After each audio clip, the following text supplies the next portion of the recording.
संपूर्ण महाराष्ट्रातील नवोदय आणि स्कॉलरशिप शिकवणाऱ्या शिक्षकांसाठी माझी नम्र विनंती, EVS या विषयासंदर्भातील मी 1300 प्रश्नांचं मराठी आणि इंग्रजी या दोन्हीही माध्यमामधनं MCQ तयार केलेले आहेत। तर तुम्ही खाली दिलेल्या नंबरवरती संपर्क साधून हे MCQ फ्रीमध्ये अवेलेबल आहेत, तुम्ही तुमच्या विद्यार्थ्यांपर्यंत पोहोचवा। तसेच हा व्हिडिओ अतिशय उपयुक्त आहे, तर तुम्ही जास्तीत जास्त विद्यार्थ्यांसोबत आणि त्यांच्या पालकांसोबत तसेच शिक्षकांसोबत शेअर करा।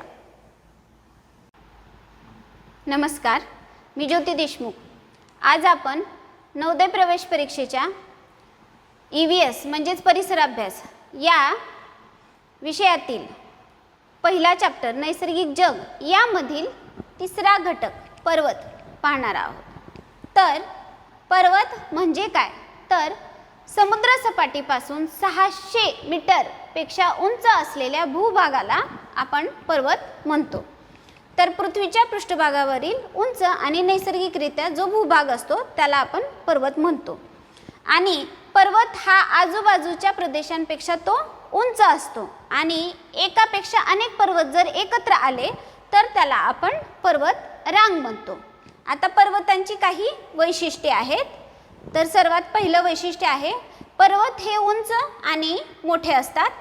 अनेक पर्वतांच्या शिखरावर बर्फ आढळतो। पर्वतावर विविध प्रकारच्या वनस्पती आढळतात।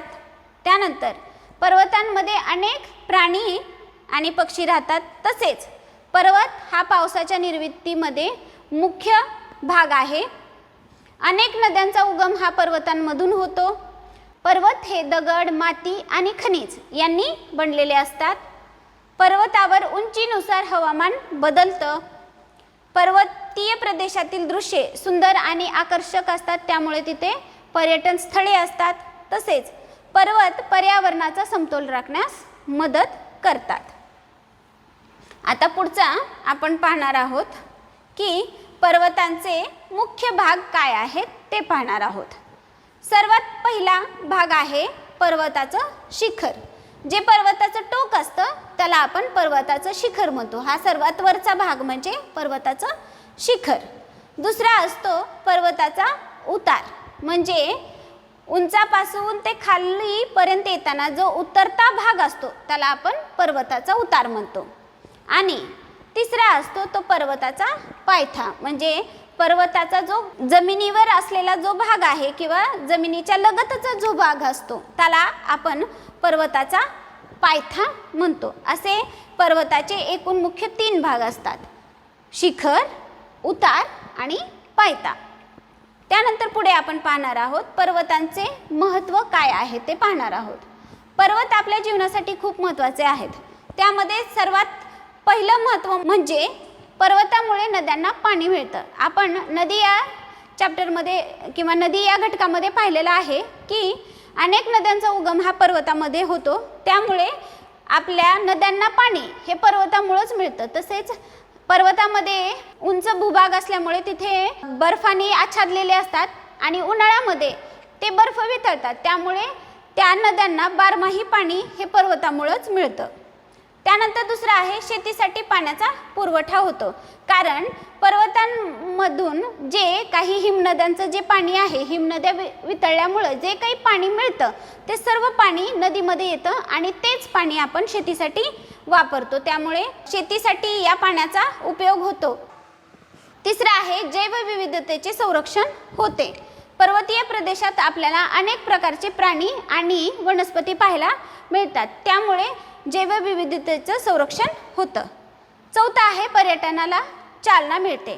पर्वतीय भाग हा उंच असतो, तिथलं हवामान थंड असतं, तसेच तिथे अनेक वनस्पती आणि प्राणी असल्यामुळे तिथे अनेक जैवविविधता पाहायला मिळतात, त्यामुळे तिथे पर्यटनाचा विकास होतो। त्यानंतर पाचवा आहे जलविद्युत निर्मितीसाठी मदत होते। पर्वतामधून ज्या काही नद्या वाहतात, मोठ्या मोठ्या नद्या, त्या सर्व नद्यांचं पाणी हे जलविद्युत निर्मितीसाठी वापरलं जातं। त्यानंतर सहावा आहे पावसाच्या निर्मितीमध्ये महत्त्वाची भूमिका असते। पर्वतांना अनेक ढग हे अडून राहतात आणि अडून राहिल्यामुळे आणि तिथलं वातावरण थंड असल्यामुळे ढगातील वाफेचं रूपांतर पाण्यात होतं आणि त्यामुळे पाऊस पडतो। पर्वतांना ढग अडतात आणि पावसाची निर्मिती होते. त्यानंतर पुढे आपण पाहणार आहोत पर्वतांचे प्रकार. पर्वतांच्या प्रकारामध्ये पर्वताची निर्मिती, रचना आणि वैशिष्ट्य यानुसार पर्वतांचे वेगवेगळे प्रकार पडतात. तर पर्वतांचे मुख्य 4 प्रकार आहेत. पहिला प्रकार आहे घडीचे पर्वत किंवा त्याला आपण वली पर्वत म्हणतो. दुसरा प्रकार आहे ज्वालामुखी पर्वत. तिसरा मुख्य प्रकार आहे ठोकळा पर्वत. चौथा प्रकार आहे अवशिष्ट पर्वत. तर आता आपण एक एक प्रकार पाहूया. घडीचे किंवा वली पर्वत म्हणजे काय, तर पृथ्वीच्या आतील हालचालीमुळे खडकांना घड्या पडून हे पर्वत तयार झालेले असतात. हे पर्वत उंच आणि विस्तीर्ण असतात आणि जगातील अनेक मोठ्या पर्वतांमध्ये हे पर्वत येतात. जे पृथ्वीच्या आतील जे काही हालचाली होतात त्यामुळे पर्वतांना काय होतात, अशा घड्या पडत जातात आणि त्यामुळे काय होतात, अशा प्रकारचे जे पर्वत तयार होतात त्यांना वल्लीचे पर्वत किंवा घडीचे पर्वत म्हणतात. तर आपल्या भारतातील मुख्य हिमालय पर्वत हा सुद्धा वली पर्वतामध्ये येतो. तसेच आल्प्स पर्वत आणि अँडीज पर्वत हे सुद्धा वलीच्या पर्वतामध्ये येतात. दुसरा उदाहरण आहे ज्वालामुखीचे पर्वत. भूगर्भातील हालचालीमुळे जे काही तप्त लावा आणि खडक वितळून ते वर जमिनीवर येतात आणि त्यांचे थर साठून अशा प्रकारचे पर्वत तयार होतात. त्यांना आपण ज्वालामुखीचे पर्वत म्हणतो. त्याची मुख्य उदाहरणं पाहायला गेली तर फुजी पर्वत, किलीमांजरो पर्वत, माउंट सेंट हेलेस पर्वत असे अनेक प्रकारचे पर्वत आहेत. या पर्वतांचा आकार हा शंकूसारखा असतो. तसेच काही ज्वालामुखीय पर्वत आज सुद्धा सक्रिय आहेत. तिसरा प्रकार आहे त्यातला ठोकळा पर्वत. ठोकळा पर्वत म्हणजे काय, तर पृथ्वीच्या पृष्ठभागाला तडे जाऊन आणि त्यातला काही भाग हा उंच झालेला असतो आणि सपाट होतो ठोकळ्यासारखा, म्हणून त्याला आपण ठोकळा पर्वत म्हणतो. या पर्वतांच्या बाजू सरळ आणि उंच असतात. जसं की वोजस पर्वत आणि ब्लॅक फॉरेस्ट पर्वत हे ठोकळा पर्वतांची काही उदाहरणे आहेत. तसेच महाराष्ट्रातील सह्याद्री पर्वत हा सुद्धा ठोकळा पर्वतामध्ये येतो. त्यानंतर पुढचा पर्वत आहे अवशिष्ट पर्वत. वारा, पाऊस आणि नद्यांमुळे होणाऱ्या धूप प्रक्रियेतून हे पर्वत तयार होतात. खडकांच्या झिजेमुळे त्यांची निर्मिती होते. हे पर्वत तुलनेनं कमी उंचीचे असतात. आरावली पर्वतांच्या रांगा आणि निलगिरी पर्वतांच्या रांगा ही मुख्य अवशिष्ट पर्वतांची काही मुख्य उदाहरणे आहेत. त्यानंतर पुढचा आपण पाहणार आहोत पर्वतातील हवामान, वनस्पती, प्राणी आणि त्यांचं जीवन. तर पर्वतातील हवामान, पर्वतीय भाग हा सगळ्यात उंच असतो. उंचावर असल्यामुळे तिथलं हवामान हे थंड असतं. तसंच उंचीनुसार त्याच्या हवामानामध्ये बदल होत जातो. हवामानाची वैशिष्ट्य काय, तर हवामान थंड असतं. अनेक भागांमध्ये जास्त पाऊस पडतो. बऱ्याच भागामध्ये बर्फवृष्टी सुद्धा होते. त्यानंतर उंचीनुसार तापमान कमी जास्त सुद्धा होतं आणि पर्वतीय भागांमध्ये वारे वेगाने वाहतात. त्यानंतर पर्वतातील वनस्पती. पर्वतातील वनस्पती या उंच उतरत्या पानांच्या किंवा सुईसारख्या टोकदार पानांच्या असतात. का तर त्यांच्या पानांवर बर्फ साठून ती पाने खराब होऊ नये म्हणून तिथल्या वनस्पती या उंचच उंच वाढतात. तसंच त्यांची पानंही उतरती असतात. पर्वतातील वनस्पतीचं वैशिष्ट्य काय काय, तर झाडं मोठ्या प्रमाणावर असतात, उंचीनं जास्त असतात, थंड हवामानात वाढतात, उंचीनुसार त्यांच्यामध्ये बदल आढळतात. तसंच पर्वतीय प्रदेशामध्ये अनेक औषधी वनस्पती सुद्धा आढळतात. आता उदाहरणं घ्यायची झाली तर त्यामध्ये देवदार, पाईन, फर आणि रोडोडेऑन यांसारखी काही वनस्पती आहेत ज्या आपल्याला पर्वतीय प्रदेशामध्ये जास्त करून पाहायला मिळतात. त्यानंतर पर्वतीय प्रदेशातील प्राणी. पर्वतीय प्रदेशामध्ये जे प्राणी आढळतात त्यांना आपण पर्वतीय प्रदेशातले प्राणी म्हणतो. त्या प्राण्यांची काय काय वैशिष्ट्ये असतात, तर त्या प्राण्यांच्या अंगावर दाट केस असतात. ते थंड हवामानापासून संरक्षण करण्यासाठी त्यांच्या अंगावरील केस हे खूप दाट असतात. त्यानंतर त्यामुळेच हे प्राणी थंड हवामानात सुद्धा राहू शकतात आणि काही प्राणी हे उंच आणि खडकाळ भागात सुद्धा राहतात. अनेक प्राणी हे पर्वतीय वनस्पतीवर अवलंबून असतात. काही उदाहरणं घ्यायची झाली पर्वतीय प्राण्यांमध्ये तर हिमबिबट्या, तसंच याक, अस्वल, त्यानंतर डोंगरी शेळी असे काही उदाहरणं आहेत जे आपल्याला पर्वतीय प्राण्यांमध्ये पाहायला मिळतील. त्यानंतर चौथा मुद्दा आहे पर्वतातील लोकांचं जीवन. पर्वतीय प्रदेशातील लोकांचं जीवनमान हे त्यांच्या हवामान आणि भूभागानुसार आपल्याला वेगवेगळं पाहायला मिळतं. त्यांच्यातली घरे ही अशी उतरत्या छपरांची असतात. उतरत्या छपराची का असतात तर पाऊस, ऊन, वारा तसंच बर्फ यांच्यापासून संरक्षणासाठी असतात. जो काही बर्फ आहे तो छतावर साचून राहू नये म्हणून तिथली घरे ही उतरत्या छपराची बांधलेली असतात. तिथले लोक जास्तीत जास्त उबदार कपडे घालतात. का? कारण हवामान हे खूप थंड असतं, जास्त करून तर बर्फ असतो, त्यामुळे ते स्वतःचं थंडीपासून संरक्षण करण्यासाठी उबदार कपडे घालतात. तिथला मुख्य व्यवसाय हा शेती, तसंच काही लोक प्राणीही पाळतात. त्यानंतर पर्यटन हा एक सुद्धा त्यांचा मुख्य व्यवसाय आहे. त्यानंतर पुढं वाहतुकीच्या मर्यादामुळे अनेक कामे वेगवेगळ्या पद्धतीनं केली जातात. पुढचं आहे भारतातील प्रमुख पर्वत. आता भारतातील प्रमुख पर्वतांमध्ये भारतातील प्रमुख पर्वतरांगा या देशाच्या हवामान, नद्या, शेती, वनसंपदा आणि जैवविविधतेसाठी अत्यंत महत्त्वाच्या आहेत. तर भारतातील प्रमुख कोणकोणत्या पर्वतरांगा आहेत तर त्यामध्ये पहिला आहे हिमालय पर्वत रांग. हिमालय ही भारतातील सर्वात उंच पर्वतरांग आहे. त्यानंतर हिमालयामध्ये अनेक नद्या उगम पावतात. हिमालय भारताचे उत्तरेकडील नैसर्गिक संरक्षण करतो. उत्तर बाजूला हिमालय पर्वत असल्यामुळे तिथे उत्तर भागाकडून भारतासाठी एक नैसर्गिक संरक्षण म्हणून हिमालय पर्वताचा मोठा वाटा आहे. त्यानंतर हिमालय पर्वत हा जम्मू काश्मीर, हिमाचल प्रदेश, उत्तराखंड, सिक्कीम, अरुणाचल प्रदेश या राज्यांमध्ये जास्त पसरलेला आहे. त्यानंतर दुसरा मुख्य पर्वत आहे अरवली पर्वतरांग. जी अरवली पर्वतरांग ही भारतातील सर्वात प्राचीन पर्वतरांग आहे. ही पर्वतरांग राजस्थानपासून दिल्लीपर्यंत पसरलेली आहे. तसंच अरवली पर्वतरांगांमध्ये अनेक खनिजे आढळतात. त्यानंतर ही पर्वतरांग राजस्थान, हरियाणा, दिल्ली, गुजरात या राज्यांमध्ये आपल्याला पाहायला मिळते. त्यानंतर पुढचा आहे मुख्य पर्वत विंध्य पर्वत. विंध्य पर्वतरांग ही उत्तर आणि दक्षिण भारत या दोघांना जोडते. ही पर्वतरांग मध्य भारतात स्थित आहे. अनेक नद्या या पर्वतरांगेमधून उगम पावतात. विंध्य पर्वत प्रामुख्याने मध्य प्रदेश आणि उत्तर प्रदेश यामध्ये येतो. पुढचा पर्वत आहे सातपुडा पर्वत. सातपुडा पर्वतरांग ही विंध्य पर्वतरांगेच्या दक्षिणेस आहे. या पर्वतरांगेमध्ये घनदाट जंगलं आहेत. त्यानंतर तापी आणि नर्मदा नद्यांचा उगम या पर्वतातून होतो. मध्य प्रदेश, महाराष्ट्र आणि गुजरात या 3 राज्यांमध्ये आपल्याला सातपुडा पर्वतरांग पाहायला मिळते. पुढचा पर्वत आहे पश्चिम घाट किंवा सह्याद्री पर्वत. सह्याद्री पर्वतालाच आपण पश्चिम घाट असं सुद्धा म्हणतो. त्यानंतर ही पर्वतरांग भारताच्या पश्चिम किनाऱ्यालगत आहे. अनेक नद्यांचा उगम पश्चिम घाटामध्ये होतो. मुख्यतः ही पर्वतरांग महाराष्ट्र, गोवा, कर्नाटक, केरळ आणि तामिळनाडू या 5 राज्यांमध्ये आपल्याला पश्चिम घाट किंवा सह्याद्री पर्वत पाहायला मिळतो. त्यानंतर पूर्व घाट. पूर्व घाटमध्ये ही पूर्व घाट शक्यतो ओडिसा, आंध्र प्रदेश आणि तामिळनाडू या 3 राज्यांमध्ये हा पर्वत पसरलेला आहे. पूर्व घाटामध्ये भारताच्या पूर्व किनाऱ्यालगत ही पर्वतरांग आहे. ही पर्वतरांग अनेक ठिकाणी तुटक स्वरूपात आहे. म्हणजे काही ठिकाणी उंच भाग आहे, काही ठिकाणी थोडासा सपाट होतो, परत थोडासा उंच होतो, अशी तुटक आहे. अनेक वनस्पती आणि प्राणी या पूर्व घाटात आपल्याला पाहायला मिळतात.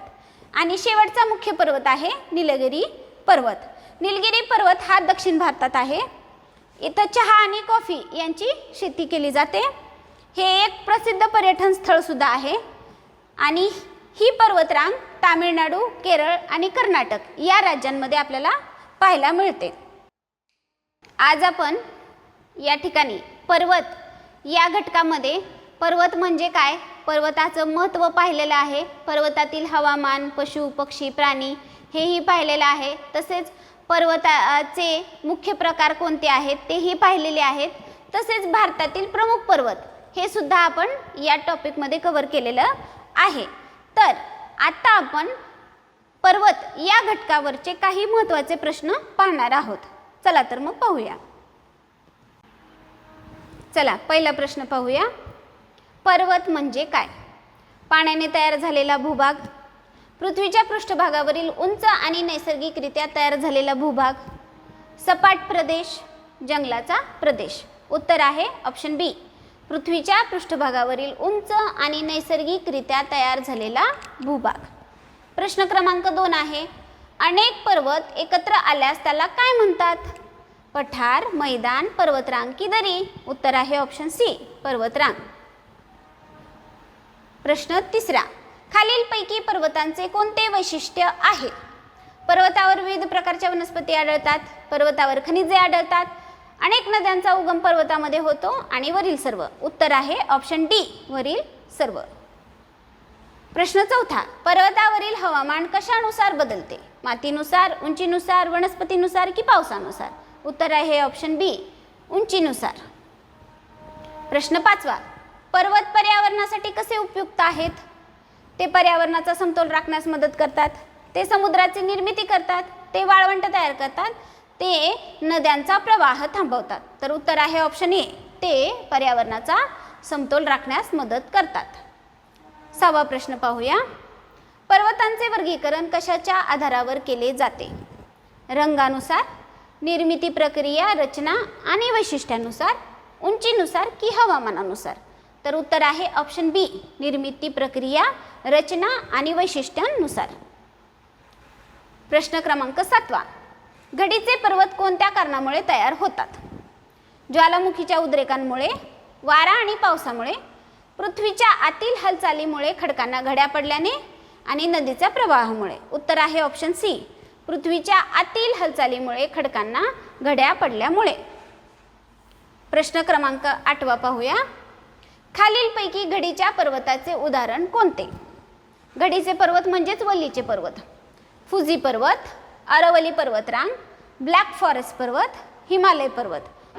उत्तर आहे डी, हिमालय पर्वत. ज्वालामुखी पर्वत कशापासून तयार होतात?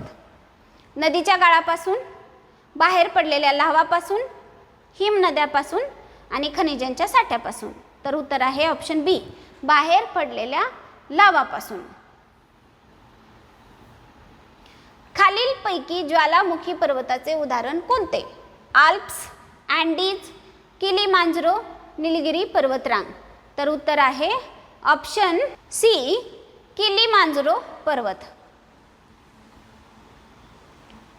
पुढचा प्रश्न आहे. पृथ्वीच्या पृष्ठभागातील तडे आणि हालचालीमुळे कोणता पर्वत तयार होतो? ज्वालामुखी पर्वत, अवशिष्ट पर्वत, घडीचा पर्वत की ठोकळा पर्वत? उत्तर आहे ऑप्शन डी, ठोकळा पर्वत. प्रश्न क्रमांक 12. खालीलपैकी ठोकळा पर्वताचे उदाहरण कोणते? वोजेस पर्वत, फुजी पर्वत, हिमालय पर्वत, अरवली पर्वतरांग? उत्तर आहे ऑप्शन ए, वोजेस पर्वत. त्यानंतर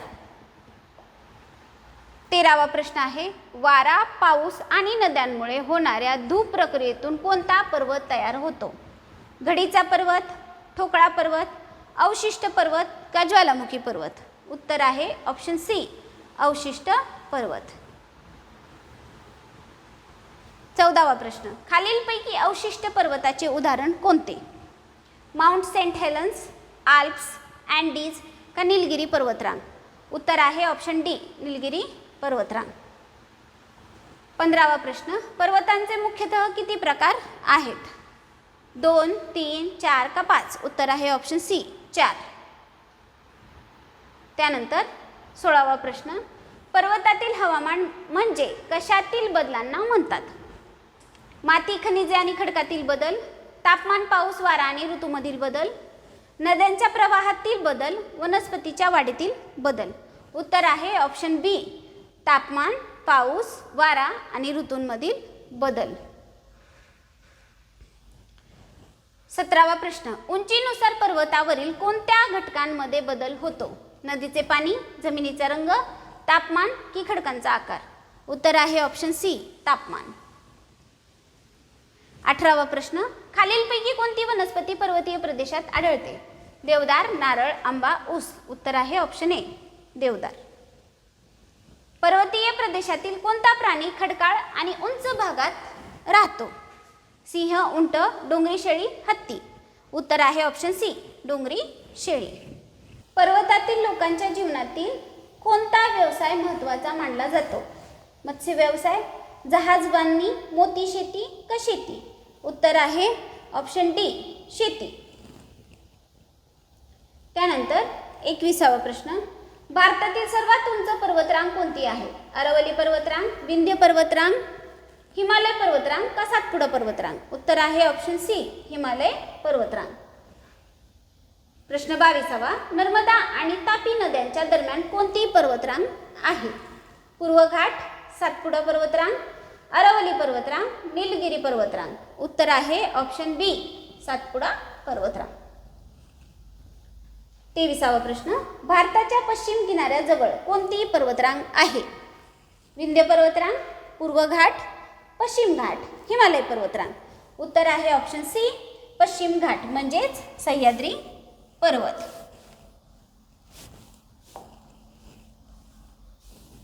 त्यानंतर पुढचा प्रश्न आहे 24वा, अरवली पर्वतरांग कोणत्या राज्यापासून दिल्लीपर्यंत पसरलेली आहे? गुजरात, हरियाणा, राजस्थान, उत्तर प्रदेश. उत्तर आहे ऑप्शन सी राजस्थान. प्रश्न क्रमांक 25वा, विंध्य पर्वतरांग भारताच्या कोणत्या भागात स्थित आहे? उत्तर भारत, मध्य भारत, दक्षिण भारत, पूर्व भारत. उत्तर आहे ऑप्शन बी मध्य भारत. 26वा प्रश्न, पूर्व घाट पर्वतरांग कोणत्या किनाऱ्यालगत आहे? पश्चिम किनारा, दक्षिण किनारा, उत्तर किनारा, पूर्व किनारा. उत्तर आहे ऑप्शन डी पूर्व किनारा. 27वा प्रश्न, नीलगिरी पर्वतरांग कोणत्या भागात आहे? पश्चिम भारत, उत्तर भारत, दक्षिण भारत, पूर्व भारत. उत्तर आहे ऑप्शन सी दक्षिण भारत. त्यानंतर 28वा प्रश्न, पश्चिम घाटात कोणत्या राज्याचा समावेश नाही? महाराष्ट्र, गोवा, केरळ, ओडिसा. उत्तर आहे ऑप्शन डी ओडिसा. 29वा प्रश्न, अनेक नद्यांचा उगम कोणत्या पर्वतरांगीत होतो? हिमालय पर्वतरांग, अरवली पर्वतरांग, सातपुडा पर्वतरांग, नीलगिरी पर्वतरांग. उत्तर आहे ऑप्शन ए हिमालय पर्वतरांग. 30वा प्रश्न, चहा आणि कॉफीची शेती कोणत्या पर्वतरांगेत केली जाते? सातपुडा पर्वतरांग, विंध्य पर्वतरांग, नीलगिरी पर्वतरांग, अरवली पर्वतरांग. उत्तर आहे ऑप्शन सी नीलगिरी पर्वतरांग. तर अशा पद्धतीनं आज आपण पर्वत आणि त्यावर आधारित असणाऱ्या बहुतांश प्रश्नांचा सराव केलेला आहे. जर माझा व्हिडिओ तुम्हाला आवडला असेल तर तो व्हिडिओ लाईक करा, शेअर करा आणि माझ्या चॅनलला सबस्क्राईब करा.